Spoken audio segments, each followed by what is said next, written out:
just 30 days of the MegaSpore, for example, Yep. completely stops and reduces LPS from translocating or migrating into circulation. In our program, we rotate multiple probiotics. I like a variety and I also think that we're getting more and more towards targeted probiotic therapy for certain conditions as well.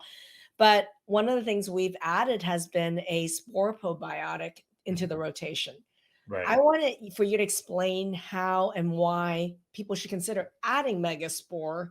Where does Megaspore come from? How does it increase diversity uniquely compared to other probiotics? Yeah.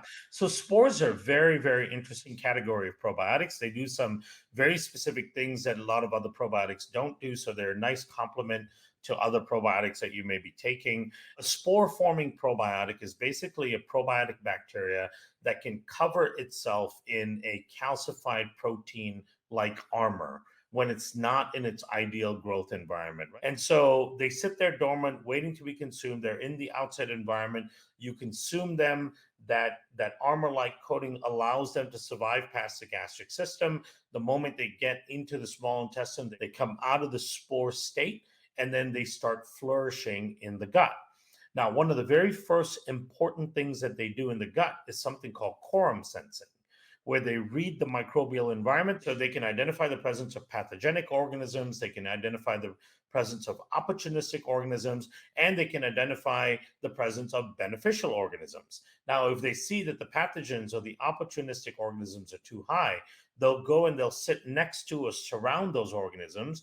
They'll produce compounds to limit the growth of those organisms, or they'll fight with those organisms for space and nutrients. So they're really, really effective at bringing down the levels of opportunistic and pathogenic organisms highly specifically without damaging anything else. Now, at the same time, they also produce compounds that feed some of our keystone bacteria and our commensal organisms to regrow those organisms to a higher level. So they completely reorchestrate and rebalance the microbiome. And at the same time, we've published studies showing that when you add the spores in, it increases a keystone species 10 to 100 fold in growth. So these are the gut orchestrators, if you will. They'll get in there and start shifting the balance of microbes in an important way.